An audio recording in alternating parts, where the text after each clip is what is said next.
Hello and welcome to the Tifo Football podcast. I'm Joe Devine, and today I'm at home because I've injured my immune system with an illness. I don't know what it is. I feel okay, but there's signs that I'm flu-y, so I've decided to spare John and Steve in the studio.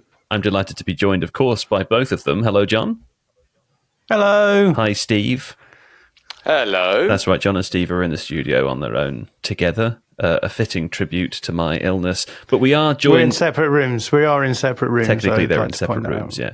But we are also joined by another remote man with a different kind of illness. It's Sebastian Stafford-Bloor. Hi, Seb. Hi, Joe Devine. Your illness, of course... What is my illness? Your illness is that you've injured your back today and you've taken some quite strong painkillers, haven't you? Yeah, I do have a bad case of Rückenschmerzen. So painkillers have been had, and there are hilarious effects during the podcast. That's true. Of that. Look out for those on today's episode. So let me tell you what we talked about today. Well, the first story is, of course, the big story from yesterday that Scotland are through to the next year's World Cup. Incredible scenes. What a way to seal qualification. We talk a little bit about that at the beginning of today's episode. A fine affair indeed it was. John is full of malapropisms. Propisms today, which I didn't laugh at you for saying that during the podcast because I didn't know what it meant and I was scared. Maybe it's the weather today, though. It's very snowy here in the UK. I think I'm a bit under the weather as well, you know. Not so much under the weather that I couldn't say the word malapropisms, but sure. It did me. My brain is all over the place a little bit. Right. So. Do you know where under the weather comes from? No. No. So apparently, I was reading a book called The Wager, and the phrase originates from when sailors would get sick at sea and they would go below deck. Oh, that's cool. Away from the weather. I think that's the first use. Let's fact check. Yeah, as anybody who discovers something for the first time knows, you want to tell people about it really quickly to seem smart. Under the weather etymology. This is just the AI overview of Google that's checking you. So it must be right. The first word is nautical, right. so I'm not going to read further because I assume that you are correct. Congratulations. Okay. Well done on bringing a nice fact today. That's the first one, I think, of the day. It's been 7 years, but here we are. Next up on the list, who should buy Antoine Semenyo? We talk about that, the most two-footed footballer ever to grace the Premier League, according to John, and that was met with a tidy fight back from Seb Stafford-Bloor. 3 guesses who he was talking about. After a minor technical issue, we debate where Semenyo should go and why John wants him to stay at Bournemouth. That's the same. That should be in the same bullet point, really, shouldn't it? Because if it was, then I wouldn't have read it like it was a new bullet point, Steve. No, he's got nothing to say. Okay. Up next, we talk about the bunker near the Millantor Stadion in Hamburg again. Have we done that before? That makes sense. I haven't got many things to say. It's my German Warwick Castle, writes Steve. Now, it's NLD weekend as well. There you go. The people that have clicked on this video just to hear us talk about Arsenal because we put it in the title are confused as to why we haven't mentioned it already. Well, we do. Feel free to skip forward, use the chapters below. I would encourage you to ignore everything else that comes before. Will Arsenal's injuries halt their momentum, or will they continue their imperious form again? Writes Steve. With Spurs, who cares? Now, Seb schools us about how to watch the TikToks a little later. Steve unwittingly aids the German Football Association's attempts to commercialise Die Mannschaft, and also calling them Die Mannschaft. But how are the 2010 World Cups faring? What? World champions. I can't, Steve, I can't keep up. That's a weird misreading because Cups doesn't have as many letters. No, as that's true. But I only read the first letter of things when you sight read. You ever do those things? I like to practice them because I'm such a professional. But when you're watching videos on TikTok or on Instagram or something, and the ones from the news places come up and they say practice reading the auto cue, and then I sit in my home and I say the weather today is raining in Arizona. You know, that sort of thing. I always get those right.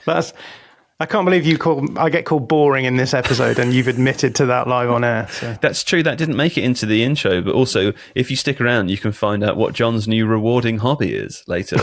That's a lot of fun. And that's the show, isn't it? So basically, We did try to fight back at one point, me and Seb. We sort of reduced your input into the episode. But we also revealed an appalling fact about Steve Hankey. Oh, that's true. That's we true. did. Yeah, We did he all hasn't of these mentioned that in things. the. It Surprisingly, might get cut, but- he didn't include that in the introduction. Alas. This whole episode has felt like a fever dream. I'm not sure at least two of you will remember it. I have all of the lights in the studio pointing at me. I feel like I'm dying. You're just by yourself. I've just been slowly cooked in the studio. Yeah. The fun thing for me, really, and this is, I'll let you go on this notion, is that the podcast was fun. It was great to be joined by Seb and John as usual. But the main reason I'm leaving with joy in my heart today is because I'm remote and Seb is remote. Steve Hankey has a far more challenging technical job ahead of him. And he's going to be late home tonight. So, but the poor people of the local villages of Cambridge will have to wait to start their whatever festive celebrations they're going to be enjoying. Okay. What festive celebration? The revelries of I'm tired, morning man. tea. No. I'm tired. Well, where else to begin, of course, than with what some are describing as the greatest game of football of all time. I haven't heard anybody say that, but I haven't spoken to JJ Bull since last night. In fact, no one has. We don't know where he is. He could be anywhere at this point, 12 hours or so after the game finished. I refer, of course, to Scotland, who, it was 2-2 at 81 minutes against Denmark, finished the game 4-2 in incredible fashion. There were some absolutely fantastic goals in this game. And the result, of course, sees Scotland make it to their first World Cup since 1998, which is kind of incredible. You both watched the game, didn't you? This is one of those... it felt a little bit last night. It felt a little bit like a very, very important cultural moment, Seb. Yeah, it did. When we were watching it, I was thinking there are people in our WhatsApp chat that were not born, I think, the last time Scotland qualified for a World Cup, 1998. But yeah, it was great. It was a great moment. And also... There were people who very much were born, but we won't mention any names. That's not as important. And I wasn't focusing quite as much on that. No, there were people who remember the tournament, but again, it's didn't seem not to have the same sort of resonance to it in my mind. No, don't care about that. No, it's a great moment. Also, I was watching on DAZN, and they did a good job of showing the crowd reactions and what it meant to people, and kind of obviously zeroing in on the kind of the euphoria of fans, but also fans that sort of didn't really know how to respond, which is where we will place JJ Bull. He's in that category of not really knowing what to do with himself after. I think he tweeted after the game saying, I don't know what to do. Yeah, because so many aspects of that game felt very typical for Scotland's recent past, like when the penalty that Andy Robertson conceded, it's the captain. Obviously, probably Andy Robertson's last chance to go to a World Cup, and for him to concede what was a pretty unfortunate penalty. It was a penalty, but right on the boundaries of the penalty box, and then to concede a goal after your opponent's gone down to 10 men, it just felt very typical, and you could feel the repetition of 1,000 Scottish defeats and disappointments of the past. But then it broke the other way, which is kind of wonderful. There's some dreadful Danish defending in there for the third goal. It's really, really bad, but a lovely Kieran Tierney finish, and then obviously the fourth goal is kind of ridiculous. Which is a sort of nice symmetrical moment, actually, because do you remember the goal that Patrick Schick scored in the European Championship against Scotland from almost exactly the same part of the pitch? So kind of nice sort of to kind of subdue that memory, to quell it down with one of your own, which are on the wrong side, which are on the right side of once. Absolutely. The Scott McTominay overhead kick as well feels like, it feels at this moment as though someone is with me, and for the last year they've been changing the fabric of reality just to see how far they can push it before I go, hang on a minute, this doesn't seem like it makes any sense. Well, it's a really fun curve though, because did you see the goal he scored for Napoli, the volley, a couple of weeks ago from the edge of the box? It's a beautiful goal. But also I was watching that, and it's if you go back, and this is again something for older listeners, but it's exactly the technique of a kind of a Marco van Basten overhead kick or a Luca Vialli overhead kick, where it's sort of a scissors kick, but it's more of a kind of it's like a 180-degree volley is probably a better description. Just amazing goal, and I kind of want to see what happens next. Like, what kind of goals are you going to score next? And how is it going to ruin you as a person? Me too.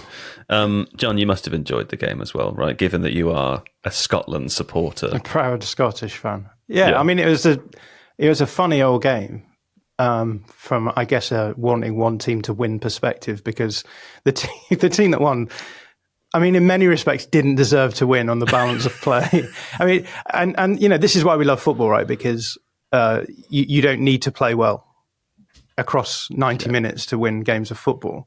In fact, it turns out you don't need to play well at all in any of the 90 minutes of football. But Scotland took their chances, and as we've said, they were, I mean, ridiculous chances. One of our friends was at the game yesterday, and he was like, there's 3 goals in that game that are arguably like the best goals I will ever see in the flesh, and they all happened in one game. Sorry. And, there's an argument to be made that the best goals in Scottish football national team history, like 3 of the top 5 are probably scored in that game. And I guess as well, the fact that it's imbued with more meaning because the result went the right way. I mean, if Scott McTominay scores that overhead kick and they end up drawing 2-2, it feels like a wasted good goal. Yeah, exactly what I was thinking. So it's quite nice to be able to look back on that and be like, that was the catalyst for them to go on their way and start winning. But that was the only shot that Scotland had for, I think, 78 minutes. And I think when it came to the 2-2 goal, the 2-1 goal later on, that was like their 3rd attack of the game, and it was, fairly late in the game too. They obviously did turn things around a little bit towards the end when they were a player up. But yeah, I don't know. It's almost fitting, I suppose, for a game to go that way, and I think that's international football, right? It feels as though all of those things that we've talked about there are maybe augmented in the international game. It is less, I guess, hygienic. It is less, I suppose, matter of fact than the way that the domestic game has gone, and I think a lot of people enjoy that and value that, especially at this point in time. You know what I was thinking when the chance breaks to Tierney at the end. And this is kind of part of my theory that sort of professional footballers are not the same as like us as human beings, because you must have that split second of awareness where the ball's breaking, you think, World Cup qualification for my country is on my left foot, and my technique has to be perfect, and the whole stadium is going to sag with disappointment if I it. And then you still execute with flawless technique. Whereas surely if that falls to one of us 3, we fall over, break a hip, lie there crying, that kind of stuff. That's the bit that's practiced, though, isn't it? Because, like you say, if it was us, we'd be thinking that, but they're not thinking that. Like Tierney isn't thinking anything; he's just instinctively shooting. Whereas if it was us, I think that's the thing that professional footballers practice, right? Is like not being in their own head when they do these things. I guess so, but then there has to be a point at which, like, you feel the sense of occasion too, because you can be impermeable to an extent, I reckon, in kind of the regular routine of like Premier League matches or La Liga matches or whatever, or normal internationals. Yeah. But this is like a cultural moment, and you have the opportunity. Like, okay, so the halfway line goal probably becomes the signature of the victory over time, I guess. Yeah. But in the moment, this is kind of like, sort of this becomes sort of the Archie Gemmill goal, like for people in 30 years' time, potentially. Maybe not quite with the same artistry, but it's the winning goal, right? Like the Archie Gemmill goal doesn't sort of equate to the same, you know what I'm saying? But like, it's one of those moments where you kind of admire professional footballers and just think that's kind of otherworldly in terms of your ability to resist the pressure of the occasion. I think it's interesting because it's contrasted with Morten Hjulmand in that moment for that goal, right? Yeah. Where he will be looking back on that, and at that moment where he basically miskicks the ball straight to Tierney. Yeah. And that's the difference, right? That's what we're talking about, Seb, is that like for one of those players, they've been, and what you were saying, Joe, for one of those players, they were able to just empty everything out of their head and perform to the level that they needed to, and the other one wasn't able to. And I guess that's the difference between on the night, despite the fact that the overall tactical ebb and flow is in Denmark's favour. When it came to the key moments, it was the Scotland players who were able to empty themselves in the moment and actually enact what they had to do. Well, you were saying before, John, that it's great that they won the game because it means that these goals will be remembered in a different way. I felt that last night when I watched there's a 10-minute highlights package on YouTube already uploaded by the Scottish FA or whoever. By JJ Bull. By JJ Bull. To its official YouTube channel. It had only been live for about an hour or two. There were 700,000 views of it already. Yeah. All the comments were people saying, "I was there, best night of my life," whatever. I watched that and I think this is the video, not just this event, but like this specific YouTube video is going to be watched over and over and over again. And for the next 10, 20 years, when Scottish people are sad or cold or tired or it's late at night and they've got nothing to do and they're on YouTube, they'll watch this video and they'll have a little cry or they'll remember. And there's something lovely about that as well. Saying that, one of the other things that I thought was a great tribute to last night, we talked about Andy Robertson already, was his post-match interview where he talked about Diogo Jota. Did you guys see that? Yeah. For listeners who didn't see it, he's being interviewed after the game, and he says, obviously the question for him is like, you've never been to a World Cup before. What does it mean? He says it means everything, but also he couldn't get his friend Diogo Jota out of his head all day before the game. He said he was in trouble before the game. I think I infer that he means like he was very emotional and upset. He describes how he hid it from his teammates, or he thought he hid it well. But because Diogo Jota was injured and missed his World Cup, they both spent time together talking about what it would be like when they went to a World Cup. And I suddenly just thought, firstly, it's so sad. It's such a touching tribute, but also it made me look at Andy Robertson and Liverpool players in a completely different way. I feel a bit like silly for not like seeing the impact more that would have. Does that make sense? Like, yeah. I'm not suggesting that is the reason that Liverpool are struggling. I'm sure there are a million reasons why that's the case. But one of them that I hadn't considered it as strongly as I should have is that a lot of the players that play there, a lot of the people that work there, will be grieving their friend. And there was a very touching tribute to it last night. Again, it comes back to what we were talking about before, which is when we talk about footballers, a lot of the time we do expect them to be emptied of things like emotions, the sense of significance of moments, and we almost encourage them to disconnect in an emotional way. And I think it's nice to be reminded that the reason why it is so hard to be a professional footballer is not just because it's hard to empty yourself in those moments, as you're talking about. But these people are exactly the same as us in many respects. They grieve, they have the same emotions. That yes, they have completely different experiences of life for the most part, but it is difficult. In those moments, I think that's when we can, I suppose, actually engage with those people at a level that we don't usually. Right? We celebrate the sort of things that sets them apart most of the time, and it feels like in these kind of moments, it's like, yeah, these guys are just like us.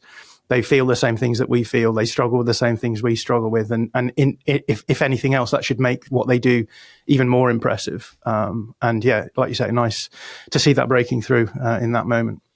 Yeah. Well, a credit to Andy Robertson and to the whole Scotland team. We're very excited to watch them during the World Cup. And personally, also, it's going to hugely change our experience of it being alongside JJ Bull.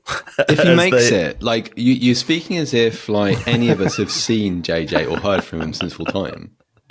That's true. He's gone to his happy place. Anyway, congratulations to Scotland and congratulations to Semenyo, who it turns out has a £65 million release clause in his Bournemouth contract and will be able to leave at some point.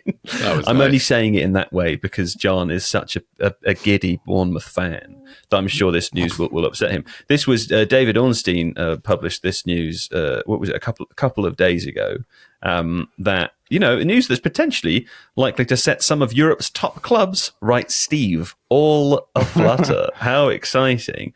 The question I thought we should ask about this, given that Semenyo has been pretty amazing over the last year or two, is on the assumption that a bigger team than Bournemouth does come in and trigger that release clause. Which team could that be, given that actually his spot, for most teams, his spot isn't necessarily overly desired. John, let's start with you. What do you think when you look around, indeed the Premier League, but also other big European clubs? Do you think there's somewhere obvious that he might end up? It's funny that you asked me this question because last night our mutual friend Nathan was asking me about what I liked about Adrien Truffert because he's scouting him for Spurs. And I was just like, can't Bournemouth have nice things? Like they signed Truffert in the summer. I mean, they've managed at least to keep Semenyo for a little while.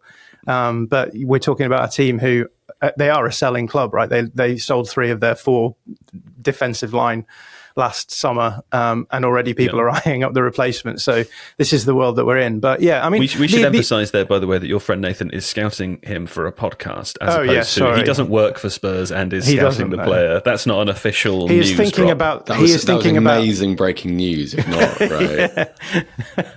He is thinking about how that player would perform if they were at Spurs in this fantasy reality. Yes. Yeah. Yeah, I mean, Nathan just got bodied. I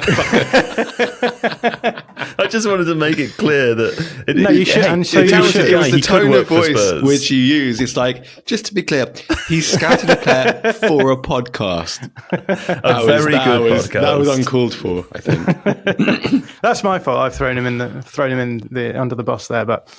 You're throwing him into the bus, because that's fine. Like, if you throw someone into the bus, you're kind of saving them. Depends which angle you throw them at the bus, I suppose. I mean, if they go into the bus, not really. Inside the bus is fine, yeah. We owe him now, I think, that we've bodied him, to say it's the Extra Inch podcast. If you care to hear Nathan's scouting report of whoever the hell John's talking about now, Adrien Truffert, then you can listen to it on the Extra Inch podcast, I'm sure. John, continue.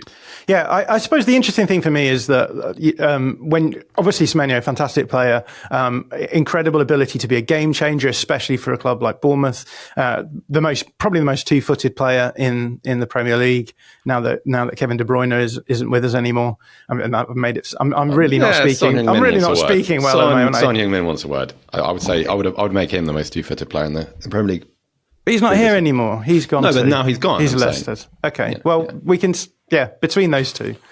Maybe that's a section that we should just introduce on the fly. Like, the most two-footed player. In the bus versus under the bus.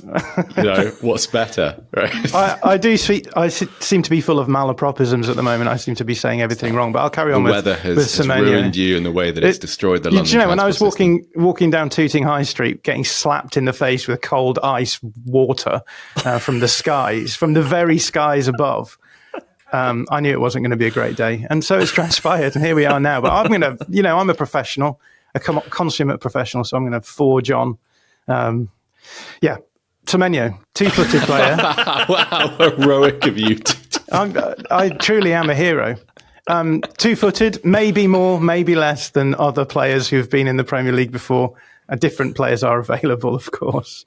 And for Bournemouth, I guess the thing is that the way they play is such an outlier style that I think that adds a level to, like, how do you work out how this guy is going to fit at other teams. So I think that's the context behind what you say. But there are, teams are always looking for players who are going to add value from wide areas. The ability to play them on either side of the pitch is incredibly useful, I think, for clubs anyway, because, not only do you have like the potential of a guy who could become a starting level player for these elite sides that we're going to talk about, but you have the possibility of being able to switch him depending on what's happening with your other players as well.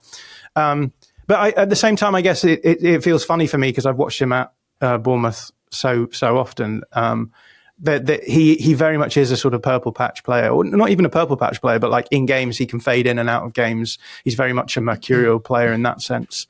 And I'm kind of interested to see what the combination of those two things looks like at a bigger club. But coming from a team where they're mainly playing in transitional moments, where he is getting a lot of space to work with, and his abilities are like, running at speed and being able to generate chances and score chances in that way. The goal against Fulham, for example, earlier in the season, like a great example of how he can just take a game and just change it through his actions. But again, if you add that to that sort of mercurial aspect, how much of that will frustrate fans of elite sides if he is just sort of drifting in and out of games. Of course, like the other thing that could happen is that it could be the case that once you put him in a system where he is getting more consistent final third touches, that changes his profile as well. So I think there's lots to look forward to him about him at an elite side. But yeah, I do think there's still questions about what that would actually look like. I realise I haven't actually answered your question about like where he should go, but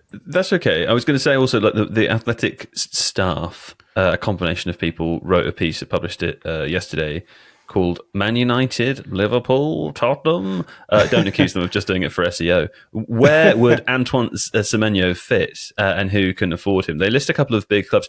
The interesting one, the one that sort of pops out to me, and the one that seems like it would make perhaps the most sense from the club perspective, Seb, is Spurs. Because we know that they were in for more attacking players in the summer. We know that goals and production have been a bit of an issue for them so far this season. And I think also when you, as this article has done, look at the other big teams, look at what they have in terms of the capacity to spend, and also whether they have a need for a player in those sorts of positions. I think Spurs is the obvious candidate, as other teams perhaps don't need that or don't have the spending power at the moment. What do you think about that? Do you think it could work? Yeah, I suppose with my sort of capitalist, I want all the players hat on at Tottenham. Yeah, like who wouldn't want Antoine Semenyo on their side, and like he'd be a great fit. I think the trouble with Spurs is you have a bit of a logjam at the top of the pitch where you've got a lot of players who need pitch time but aren't getting it. So Wilson Odobert, Matthias Tell, Brennan Johnson is there, Kudus is there. Kulusevski is still to come back, Maddison. So like you're adding a player in before you really know and have experimented with all your options, which always makes me a little bit nervous. But if one of those players was to leave, absolutely, of course. I think an interesting idea, and it's not really possible because it's well beyond this team's budget, but as a sort of a measure of what Semenyo's abilities are, I think he'd make a great Borussia Dortmund player. If he was to play behind Ciro Garcia in the roles that Karim Adeyemi and Maxi Bayer play at the moment, sometimes Julian Brandt is there as well. Like his abilities, like certainly on transition, would just be really, really interesting to watch. And that's all due respect to Bournemouth, that's a big step up. There's no way Borussia Dortmund can go that high price wise. They would have no chance of activating that release clause. But it's that kind of situation would really suit him. Oh, I wasn't expecting you to finish talking, but there you go. You did. It's because this time, you know how sometimes I just listen to the sound of your voice rather than the words. No, see what it was is away from the recording. What had happened is everyone had a bit of a go at you about how much you interrupt me and John, and so you're a little chastened by that, and you thought, oh, I'm not going to listen to him, but I'm going to just wait until he starts making noise. I wish it was that. I wish I had the capacity to take on critical feedback, but I don't. I just wasn't listening. I still have those beeps in my head. We had a technical issue, which listeners won't be aware of. Which Steve Hankey caused. Yeah. Producer Steve Hankey. Doing it. I was going to tell a story, but I'll leave it at that now. I couldn't do anything funnier than what Steve just did. You can imagine what kind of technical issues that we suffer. All right, John, coming back to Spurs. Yeah, coming back to Spurs. I was thinking, but pick a team. Semenyo feels quite similar to Kudus for me. He's kind of like they both have that quality of being able to be game changers, and I don't know whether or not that would work on both sides of the field. I don't know, maybe it would. Because if you have two game changers, then generally you just change it back to what the original thing was, right? One of them changes it, and then the other one changes it back, and you go off. Yeah, we only need one of these. Exactly. Yeah, but then arguably, I suppose if you have two game changers, then you're twice as likely to change the game. I don't know how the aggregation of game changers works. So we need like a bod mass or whatever it's called for game changers, don't we? But Manchester United obviously spent a lot of money on their front line. They probably shouldn't be thinking about adding to that. There's the possibility they could play him as a wing back, but if they sign him, if they trigger a 65 million release clause and play him at wing back, I'll be very mad. Yeah. Manchester City were another team that were sort of linked, but Manchester City have started playing their wide players super narrow, so that would be a very different sort of profile take. And although I think Semenyo can play narrow, often when he's playing narrow is when he's playing in transition. Yeah. I guess Man City are a little more of a transition side as well, but again, they do have like they have Doku, Savinho, they have Foden, Silva, all of these players who can play, Omar Marmoush, who can play in those situations as well. So the only team I can pick is the final team on the list in that Athletic article, Liverpool. which is he should stay at Bournemouth. Oh, it's Liverpool on there as well. Well, Liverpool, having said that, I mean, I think it'd make a good salary replacement eventually, but not yet. And also, they just spent about £1 billion. They spent a lot. Yeah, I mean, they spent 450 million. So what's another 65? But yeah, I think Liverpool is probably the one that makes the most sense in that at the moment, Slot seems to be relying on Gakpo and Salah. And I think Salah is obviously not performing to the level he was last season. If you brought in someone like Semenyo, you'd then have a rotation of 3 players for 2 positions, and Semenyo could play on either side. So I think that's on paper, that's probably the one that makes the most sense. Apart from, as I say, staying at Bournemouth, which I think is a really good option that he should think about. Yeah, I mean, I know sort of John has some agenda there, but I think he's right. Like, because I think I like to call it agenda, Seb, by the way. Agenda, or a John. I think if you imagine moving to a club like Liverpool, Tottenham, whatever, Manchester United, from Bournemouth, I think if you do it mid-season, the challenges of it are what they are, but they're accentuated. Whereas if you move in the summer, if that's what he wants to do, then you get usually a pre-season tour. You get the chance to kind of assimilate socially, adjust all of your kind of away from the pitch stuff, your living arrangements. If you've got kids, settle them, get them in schools, all that kind of stuff. I don't know if Antoine Semenyo does, but the point being is that this is the move of his career, right? This is not like he won't probably get another one of these. This is going to be, he'll be, wherever he goes, it'll be a 5, 6, 7 year contract. This move is the one that needs to be got right. And so give yourself the chance to do that. Don't uproot in the middle of the season unless you absolutely have to. And he's a good enough player that the chance will come again. Sometimes you get situations where the desperation of the January market means that a big club lunges for a player who perhaps is fortunate to be elevated to that level. He's not in that category, right? He's super talented. He deserves to play at that level. He's a Champions League caliber footballer, absolutely. So he's not at risk of losing that opportunity should he wait another 3, 4, 5 months. Yeah, it's interesting as well because all of the teams on that list that have been mentioned are teams who have issues that need to be fixed in some way or another. We've not even mentioned Arsenal, who was the original team that he was linked to, and I think he would prove to be a good player for Arsenal as well. But I guess because it's the January transfer window, that means that maybe Arsenal drops off the table a little bit. And it's I think the other thing that I was going to say something else, but it's completely dropped out of my mind. Well, Gabriel says this was just injured. Maybe they should buy him, and then they can maintain their squad depth. This is what I was going to say. When he was linked with Arsenal last season, actually, I think was attended by him dropping off a little bit. His level, it felt like his level dropped with that speculation as well. So it might be interesting to see what all of this talk about him having this buyout clause might have on his next few games as well. So that'll be an interesting thing to look out for. Yeah. Okay. Well, one to watch, Antoine Semenyo in January. But for now, let's have an advertisement break. Well, we're back from the advert break, and during that during that advert break, we found out something that Steve's wrong about. So stick around on the podcast, and then you'll hear about that a little bit later. But before then, it's the NLD, hashtag NLD. I believe I said the same thing last time, that there was an NLD. Of course, I'm referring to the North London Derby. I tried to think of something funny, and I panicked and just said North London Derby. I guess in a way, it is kind of funny. It's the first one of the season. It's at 4:30 Greenwich Mean Time, right, Steve? Thanks, Steve. Did he write it out? He didn't even use GMT. He wrote it all out. No numbers didn't even involved. use GMT. Arsenal host Spurs, obviously at the Emirates. But who will triumph, right, Steve? Well, let's have this discussion. We just did a little bit of Spurs, so maybe we'll come back to them afterwards. Let's start with Arsenal. John, I mean, I think we predicted for this game in points about John. What did you choose? Well, it was obviously me who chose. And 5-4 Arsenal. Oh, that's right. You got Barker. That's what I chose. I chose that Arsenal were going to win 5-4. Why do you think they're going to win 5-4? Because I think that Arsenal free-flowing goal scorers at the moment, as are Spurs.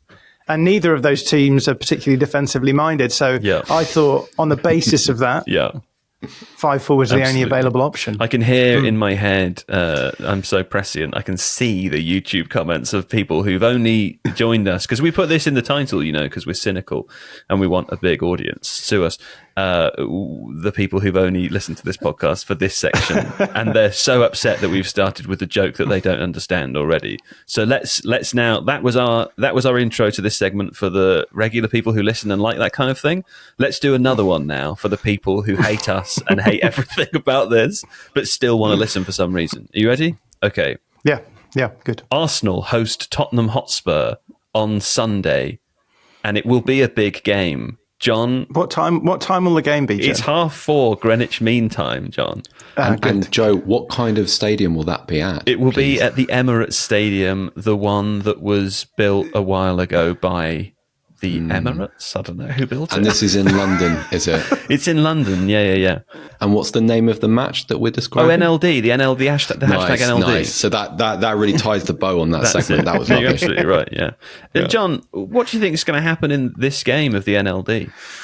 Yeah, it's a good question. 5-4? Despite what I said before, I do think that this will be a low-scoring game, potentially. These games are just always tetchy, right? Yeah. Seb will be able to speak about this better than me, but it feels to me like whenever you have these big derby games, you come into them kind of thinking, which team is in form? Arsenal, therefore, shoe in, Arsenal win. And it almost never ends up happening the way that you expect it to. So I'm already reticent to start saying the way that this game will go. But both these teams obviously leaning into set pieces at the moment as well. So that, I think, incentivizes maybe a bit more tetchiness. Just make sure that you're efficient from your set pieces. That could change the game, open the game out. I guess the narrative at the moment is that Arsenal come into this off the back of a very long unbeaten run. They had a very long run of wins, I believe. I think it was eight in a row, wasn't it? 8 in a row, yeah. And then got unlucky against Sunderland, I would say, in terms of like on the balance of the game. And so the narrative is like, ooh, there we go. There's our little chink of armour for us to start talking about whether or not Arsenal are going to be good enough to hold out for the Premier League title. So that's the narrative situation that we're in. But I think it's very hard to look at the way that the two teams have been playing and think that Arsenal don't go into this as the favourites for me. Yeah, well, they're 4 points clear at the top of the league ahead of Man City. They are 8 points ahead of Spurs, whose points total I think maybe flatters their recent performances. They definitely are coming into this as the team less in form, Seb. But as John says, do you think that means anything ahead of #NLD? Yeah, no, it means plenty. I think clearly a derby is a little bit of a leveler, but it doesn't make the two teams equal. It can occasionally strange things happen, but I think Arsenal are clearly favourites. And also everything that Arsenal do on a comparison basis, they do better than Spurs. So yes, both teams have a little bit of a kind of a defensive emphasis. Both teams have a set piece emphasis. Arsenal are better in both areas. I don't think there's any controversy in saying that. The Arsenal squad is better. It's better stocked. It is more balanced in terms of things like chance creation. Spurs can't create chances. Like that points total you referenced it does flatter their home form, certainly. Spurs have been pretty good away from home. They've been pretty decent and pretty efficient. But their lack of central playmakers, the quality of their possession is not really good enough in the final third. Yeah. They've got big problems at forward because Dominic Solanke hasn't been available all season and don't know what his status is. That seems to be ongoing. Don't know about that. Randall Kolo-Muani, I think, suffered a suspected jaw fracture before the international break. Apologies if I got that wrong. I didn't follow up on that. And Richarlison has some confidence issues. So the team doesn't really make sense in the final third is what I'm saying. So yeah, Arsenal clearly favourites. But actually, my new technique with this game, because it's been a bit miserable for the last couple of years as Arsenal have got better and better, is I don't watch it. I make sure I'm working another game while it happens. And this has been a sequence that I've kept up for 4 years now. What game are you working instead? I'm going to go to St. Pauli against Union Berlin, which kicks off at the same time. And usefully, there are often Wi-Fi problems at the Milan tour. So I won't be absolutely. able to With that follow many it at hipsters all. in one place, you couldn't get a smartphone signal. Surely they'll be taking photos of coffee. It was to do with me because I've just upgraded my phone, but I was having some connectivity issues. Right. I just wish to take this moment to apologise to the fans of St. Pauli and Union Berlin. I was using broad stereotypes to make fun, and and none of them are real, are they? Both two fun clubs, Seb. It's also like if anyone ever gets a chance to go to Milan tour for a game, it's brilliant. It's absolutely brilliant. Do you know what's really good though? Is that that thing next to it? No, is it the Athletic? No. It's the Athletic. No. It's where you can follow all the best writers: David Ornstein, Ollie Kay, Daniel Taylor, Seb Stafford-Bloor. Just one of the elite. No, that big building they've got next to the Milan tour. What's that one? The bunker. Yeah, you liked this, didn't you? Yeah. We talked about this on the podcast before. My uncle Damien stayed in the bunker. He was in there for a bit. I don't think it's a bunker. Golf. I don't think you can call it a bunker. I think bunkers have to be underground. I said that as well, but Seb said it was a bunker. It was originally a bunker, and I gave Joe and his wife a tour of Hamburg, and we walked around the city just after Christmas in the freezing cold. Joe took one picture and one picture only of the whole of Hamburg, and it was of the bunker behind the Milan tour, and you like the telephone mast that steepled up into the. That was in the background, the big tall, you big really like that, and that was like that as well. That was the only bit of enthusiasm you showed in like 3 days for anything. Well, it's because he sent me the picture of that. I was like, "How's your trip to Hamburg?" And he sent me that. That was his answer. He didn't say anything. He just sent me that picture. That was it. And it felt very token as well because it was one of the last things we did before I took him to the airport, and so it felt like, I've got to take a picture of something, so I'll just take this. And so, like 11 months later, that's still, that's true. It was good, wasn't it? Okay, let's redo that bit now for the people listening that hate us. Okay. Arsenal have only conceded 5 goals the whole of the Premier League season. Joe, stop smiling. Football's serious. Versus Spurs' 10 goals that they've conceded. Although both teams have scored 19 and 20, relatively, Spurs and Arsenal.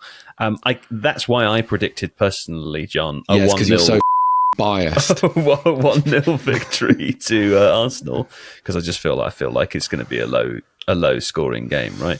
Presumably you agree with that. Yeah, I think it will be a John. I didn't realise we were getting interactive comments. I'm playing the role. I'm playing the role of the comments section. Yeah, an angry commenter. Yeah, nice. Yeah. And why do you hate my football team so much? That's true. It's true. It must be biased. It's true. I say this all the time. It's the one thing that keeps me happy. But my favourite thing about commenters who make accusations of bias to journalists is that, put it this way, right? When you're a fan of a team and you're commenting on a journalist, you're not 100% sure whether the journalist is biased or not, but you are 100% sure that you are biased. And so the notion of anyone making that complaint just it tickles me so much. Do you know what the real problem is, though? It's not anyone that appears on the podcast. Like, it's Steve. Because when Steve produces the podcast, he wears like full Arsenal kit. Yeah, that's true. That's true. He's biased. Well, we've told him before, like, in November, and John's described inclement weather that he went through to get here. Yeah. Like, Steve came to the studio in a pair of shorts. Arsenal shorts, this full kit. Yeah, with the socks, and like you know how even you can make that a little bit better by not pulling up the socks all the way, just wearing around your ankles. Shin pads is too far, isn't it? Shin pads is too far. It's Come kind on, of, Steve.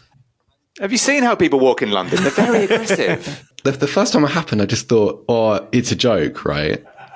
But then beyond a certain point, you can't actually. It's like when you don't know somebody's name for a certain period of time, you can't then go back and go, actually, Joe, you can't. People are going to think when you're joking, Seb, but just to be clear, this has happened. It's been years. That's why he's got to sit in that little room. Yeah, so we can't see him. There's nothing in that room. That's true. It's like an exclusion. Yeah. It's why they release so many different kits. So I've got so many different outfits for the podcast. Should we talk about Gabriel being injured? Oh, poor Gabriel being injured. How long is he out for, Gabriel?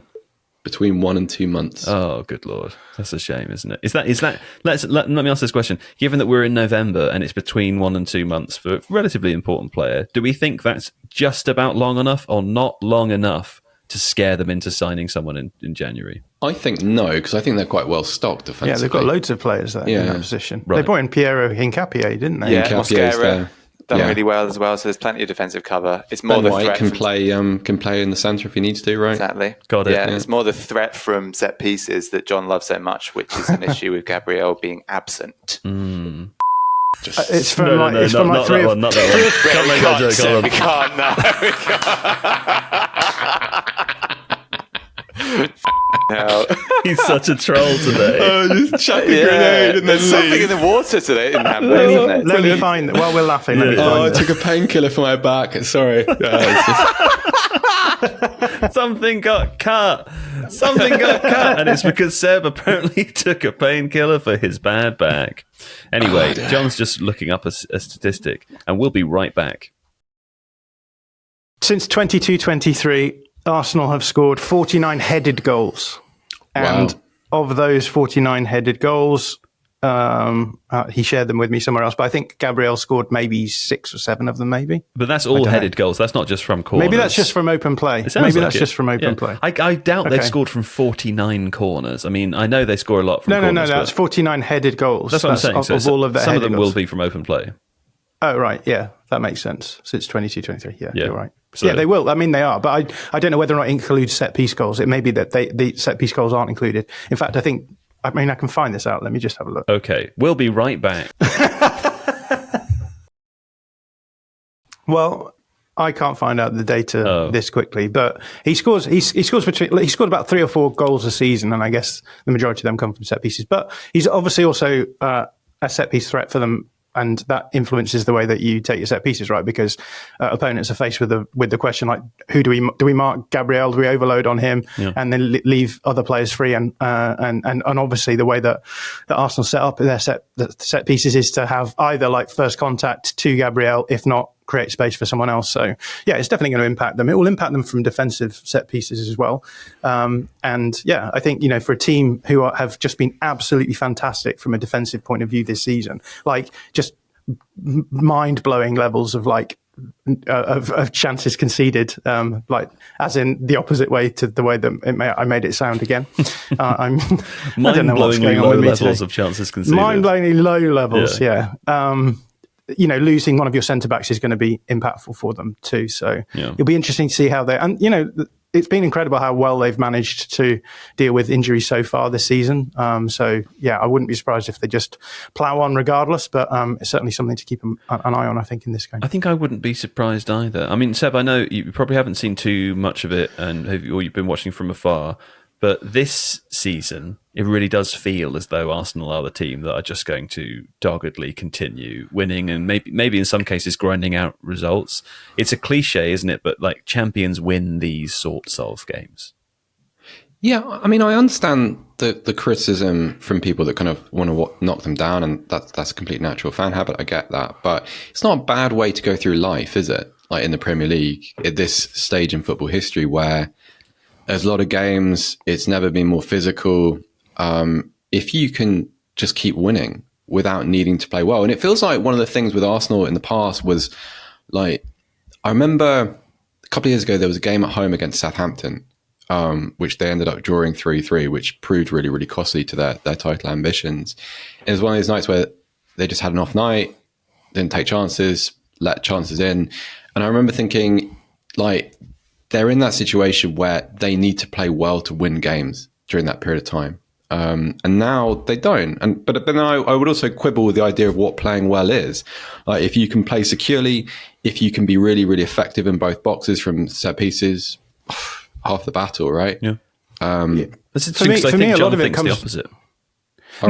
For me, I absolutely agree with Seb in the sense that I think we shouldn't be talking about Arsenal as though they're not playing well. They obviously are playing well, and they have their game plan and they enact it, and they have an incredible degree of control in games. They dominate games, absolutely. I guess the question I've always had at the back of my mind has been whether or not that play style is going to be enough to dominate season on season, right? And I think the fact that they consistently finish second place is starting, if they finish second place this season, I don't think they will. But if they do, it does raise a question of whether or not trying to reduce the amount of goals in games is the best strategy to try and challenge for titles, rather than what we've seen from most other titles won in the Premier League in recent years, which is those teams have tended to be like much more attacking. Again, and you know, Seb made, I think, a valid point that, you know, at this point in time in football history, you know, things don't remain the same tactically in football history. And I think we've moved towards a period of time where you can, you know, dominance is a lot more of a physical concept now. It's about preventing opponents from being able to have space and time on the ball and being able to do what they want to do with the ball, and stopping opponents from being able to control the ball through possession. And even within that context, I think Arsenal are very good in terms of possessional control, precisely because they've set up their game model in such a way as to be able to achieve what they need to, which is enough possession that they're not constantly having to defend. When they defend, they're not committing too many players forwards in terms of the attacking play, so they get caught out. And then because they have so much of the ball around the box, they are winning more set pieces and free kicks and corners, and therefore are able to make up the difference that being a bit more conservative in possession loses for them in terms of goals in those set pieces as well. So yeah, I absolutely 100% respect for the way that Arsenal play, and they're very good at it. And there's probably few teams in the world right now who are as good at enacting their game model. My question has only ever been, is this game model going to be enough for them to achieve the levels of success that their fans want, that their owners want, and what they should expect with the team that they've built? Yeah, I know. I don't disagree with any of that. I wonder also, and I'm completely guessing here, but if you're Mikel Arteta and you looked at kind of like some of the injuries you've suffered in recent seasons and what they've cost you, so probably you'd include obviously Kai Havertz, Gabriel Jesus, Bukayo Saka, Martin Odegaard, Gabriel Martinelli, like Gyökeres is probably unavailable for North London Derby. You're looking at kind of these variables and you're thinking, what's the way that I can almost fireproof my system? And the answer is you can't, because, you know, football teams are made out of football players. But if you specialize in one area and systemically you become really, really resilient, then I think that's a pretty good basis. And also it's worth saying that, like, you know, financially, if you're competing with teams like, for instance, Liverpool, we said earlier, spent 450 million. Was that euros or pounds, John? I forget. It's pounds. I think it was. It's a lot, right? It's a lot. Then I think you can kind of like, you can almost reduce the effect of the variable effect of the transfer market. And also I think there is a broader point here, which is people complain about what it's like to watch Arsenal. I'm a Tottenham fan. I want Arsenal to lose every single game 5-0. Let's be absolutely clear about that. However, I don't think it's an Arsenal problem. I think it's a Premier League problem. I think the Premier League product is cards on the table too. I'm a German football correspondent. I have my bias. I think the Premier League generally is not a lot of fun to watch at the moment. I think if people outside of their fandom consider like how many games did they watch as a neutral that they actually enjoy last season? How many have they enjoyed this season? And I think that's true around the world too, because I think there's so much football. The demands on professional players is so great that the effect is a kind of is a diminishing of the spectacle. And I think some of the criticism that Arteta has received, great, fantastic. The Spurs hat on, criticise him what you want, like undermine him. But I think it's a little bit to do with that as well, rather than necessarily play style. I don't know if you agree. That's just that might be nonsense, but I thought I'd say it anyway. Yeah, John. Yeah. No, I mean I totally agree with you, Seb. I think that if you view the game from a purely professional / tactical evolution perspective, Arteta deserves to have won the Premier League on the basis of the way that he's taken Arsenal. He's done an incredible job, and it's his first senior job. He's evolved. You know, he came out of that Guardiola school, and I think recognised the weak element. The weaknesses of that Guardiola approach, which we saw come to a head last season, and he's responded to that, and in a way that I think is, it's a winning way of playing. I think that deserves celebration, and I think it's unfair to sort of label any criticisms of the game becoming more boring to him, because essentially what he's doing is he's winning, and that's as far as he's concerned, that's his job, is to keep the Arsenal team in a competitive situation. Any criticism I would have about the way the game is, I mean, and for me, boring is probably an unfair. You're a boring person. You're a boring person. The things that I enjoy about football, I think a lot of people would find boring, right? Yeah, exactly. Which is, and that's fine. But the point being that I think what a lot of club employees focus on and care about is the boring stuff, right? And so, in that sense, he's a victim of the professionalization of the game. And we can sit here, bemoaning the loss of what football used to be. We still get that in the international game, as we talked about at the beginning of this.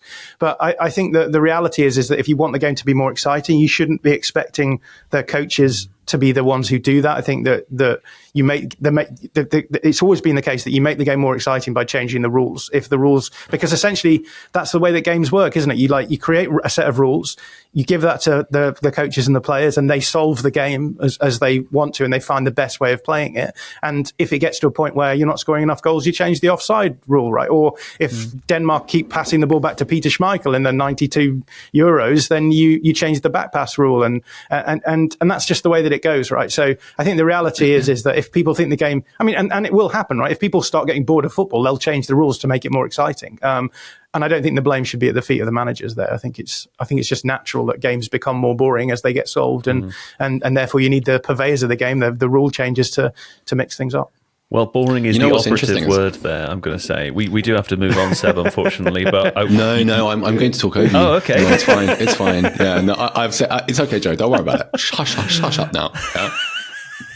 I was going to... no, go on. Yeah. No, I am actually going to do it. Yeah. Go on. Yeah. No, I was going to qualify my boring remarks by saying that one thing I've noticed is in Germany we get the Premier League footage is the world feed, which means that the stadium atmosphere is dialed down a little bit and the commentary is on top of it. The commentators are not in the stadium. And it's amazing how much difference that makes to your viewing experience and how engaging it is, because it's like it takes you out of what you would consider like a Premier League environment and the sort of the cliched bombast of English football, whether that's real or imagined. And it makes it very sanitized. And it really, I don't know whether I'm watching too much TikTok. You know, me always with the TikTok, like famously, right? But I find it very hard to hold my attention. Did you just say always with a TikTok? Yeah, that's what the kids say. Do you know what a TikTok always is? With the TikTok. Like, the TikTok. I love that. Here's my TikTok for today. I used to be in the video department. Okay, Joe, you can talk now. Oh, okay. Oh, thanks, Seb. What if we just stop Joe from talking for the rest of the episode? When I'm not in the room, I don't have the same physical you know presence. what? I also, what would make football more exciting? I was watching footage of the 1953 FA Cup final, and between who and before who? substitutions came in, I was there. Yeah. No, between who and who? I said between Bolton and Blackpool. Okay, I think. Stanley Matthews. No, don't Blackpool. check it. Just carry on. Yeah. With Blackpool, but I forget the opponent. But it's the Matthews final. Anyway, point being is that a player got injured in the first half, and because substitutions didn't exist, he just had to carry on. And he'd sort of done his cruciate ligament. So every now and again in the footage, you can find him kind of hobbling around on one wing because he has to stay on there and he doesn't do anything. He just makes sure he can never walk again, as well. Right? Yeah, but he gets the FA Cup winners medal. Oh, good Lord. Okay, well, listen, I know I'm not in the room, so I can't see Steve giving me the wind-up signal, but I can see it in the plan, furiously typing, move on, move on, move on. I was going to address your point about John being boring, Seb, and say that actually John has a new rewarding hobby. I thought he might want to tell the audience about, which was antique watch repair. He's really got into the repairing of old watches. He loves watches. He loves watches and aeroplanes. I wouldn't say antique. I'd say vintage rather than antique. What do you think the difference is between those two things? Vintage is post 1940s. Right. Antique is like Victoria, it's like pocket watches and stuff, which they don't do anything. So what do you call the ones between 1910 and 1940 that are neither Victorian nor vintage? I don't know. Wartime watches, are they? And the wartime era is actually quite an interesting era for watches because we only wear watches on our wrists because of World War One. Really? Previously, they were pocket watches, and then during the World War One, they started for soldiers. It was much more useful to be able to access your watch. But yeah, exactly. You're like, oh, Sorry. I'm about to go over the top. Let's check the time. Synchronize. So what they started doing was taking those. Who was that you were doing there? Is that your average British Tommy? That's my War? That's my Because in a way, you sort of did me there with that. I've based that image very much on you, Seb. I'm like, what were they like during That's what World people War think I? of when they think of sort of World War I heroes. The Tommy, right? three-dimensional rendering of Seb in the First World War. I'd love to see it. But they basically took their pocket watches and then they wired them to their wrist. So and then they were like, oh wait a minute, let's start doing that. And then during the war, the Second World War, most of the major watch producing companies were working for the military, and so there's a set of watches called the Dirty Dozen, which was made they were government issued around Europe, and they had to have a very specific set of criteria for each of them. You can collect those watches now as a full set. They're very rare to get the full set. Right. But I love that. At the 12 o'clock on the watch faces, it goes 10, 11, 9, 10, 11, and then at 12 it's just time to. Okay. Oh, no. Something got cut. We don't know how much. It depends on Steve's wrath when he's doing the edit. Here's what's next in the plan, Seb, and it's for you. Germany, they secured their place in next summer's World Cup with a 6-0 win, didn't they, over Slovakia. But everything, writes Steve, is not sehr gut for die Mannschaft, is it, Seb? Although now this is the fun part, isn't it? This is where we get to find out, where we foreshadowed this earlier, that Steve has got something not wrong, but like a little bit wrong, hasn't he, Seb? What is that? So German football fans do not like Die Mannschaft as a name for the national team. How do they feel about Die Mannschaft, which is what Steve has been saying? They like that even less because of the grammatical problems and the misgendering of the Mannschaft. Why don't they like it? So it was created by the DFB, which is the German Football Association. It was part of the marketing of the national team that followed the 2014 World Cup win. Oh. And it's associated with... It's a very long, boring conversation, but what's generally considered to be the over-commercialization of the national team. Right. And its movement away from being about the football to being a bit more corporate and a bit more capitalist and very, very unpopular, things that average German football fans do not like and do not trust. And so it's seen as, in the same way as you'll often see when Bayern Munich play Borussia Dortmund, you'll see that game described as Der Klassiker. Right. No one in Germany would really describe it that way. It's an attempt to kind of brand the fixture in the way that Barcelona, Real Madrid is, or is it the equivalent of like if the FA suddenly decided that we all had to call the England national team like the Big Lion Boys or something? Yeah, kind of. I mean, not quite that cynical. Oh. The Three Lions. I believe they called the Three Lions, and that's probably an England FA thing, is it? Like, I think Three Lions is fine. Three Lions has kind of permeated the English football culture to a far greater extent, and it's been around for far longer. Also, like if you think back to something like, I don't know, Euro 96 and its usage in the song by Baddiel and Skinner, then sure, but like Germans really don't like that. The qualification is interesting because you're right, they beat Slovakia 6-0. They play very, very well, and yet probably since the end of Euro 2024, which was seen as a kind of a new modern high watermark for the German national team, where, okay, they only got to the quarterfinals before being knocked out by Spain, but there was a great there was much more affection for the national team than there had been in a long time. People really enjoyed the tournament. The fan parks were full. People, really got behind that side, behind Julian Nagelsmann's side. The performances since have not been very good. I would probably argue that actually Slovakia was the best of them in 18 months. They had they got to the finals of the Nations League over the summer. They played a very strange 2-legged quarterfinal against Italy, which they won, but during which they were very, very careless. I think they only won 5-4. It was really poor performance against what has been shown to be a pretty mediocre Italy. They then lost to Portugal and France at the final tournament, which was held in Germany, which is much worse. And they've slogged their way through World Cup qualification. They lost in Bratislava to Slovakia 2-0 back in September.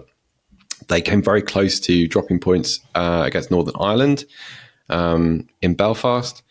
And they played terribly away to Luxembourg this time last week. They won 2-0, but I mean, it was hard on the eyes. And so mixed in with this, you have like sort of some of the complaints about the regression in Nagelsmann's style. Some of the verticality is drained out of the football. Also, people have been a little bit disillusioned with some of the selections. So most recently, Recine and Leon Goretzka were included in the national team at the expense of Angelo Stiller from Stuttgart.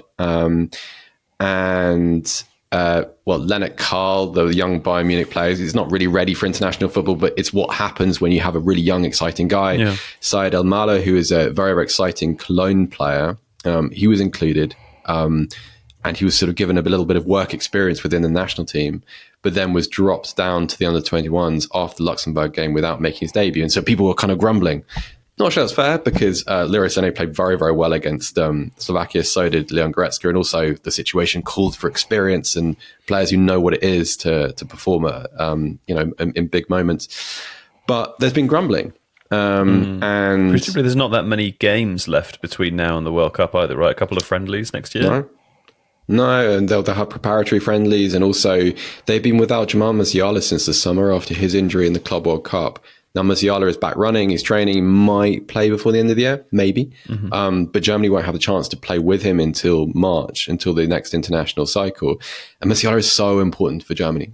He's, in my mind, their best player, their most obviously world-class footballer, just a wonderful chance creator. And they're really not the same without him. And also their attacking dynamic has, under Nagelsmann, typically been built around Kai Havertz. Yeah. Who also has not been available and won't be, I'm not sure when he plays for Arsenal again, but hasn't for a while, and won't play for Germany until again, March at the earliest. So there's been a lot of disruption. And also, Joe, I think this is what happens to big teams between tournaments, and especially for Germany, because of what happened in 2018 and 2022 when they were eliminated in the group stage twice, which was unprecedented. They start to find reasons why it's all going to go wrong again. And there are some real reasons. There's also a little bit of angst and a bit of paranoia and a bit of, oh God, we're going to get embarrassed again. And I don't think that's the case. I think Germany will turn up at the tournament and be very, very strong. But there is a lot of angst, which won't go away until the tournament starts. So yeah, uncertain times, but strange to watch. A very funny year for German football. All right, well, there we go. It'll be an exciting World Cup, I will say, with Germany, Scotland, hopefully the Republic of Ireland, of course, my country, and then my other country. Curacao and Haiti made it. Did they? Isn't that crazy? Yeah. Wow, that is exciting. Okay. And England, Cape of Verde. course. You know. They made it. Who? Cape Verde. Cape Verde, yeah, that's good. Hey, Nick Miller wrote a really good article about that. I remember. I read that one. It was good. Yeah. Very, very good. Great. Well, see you later.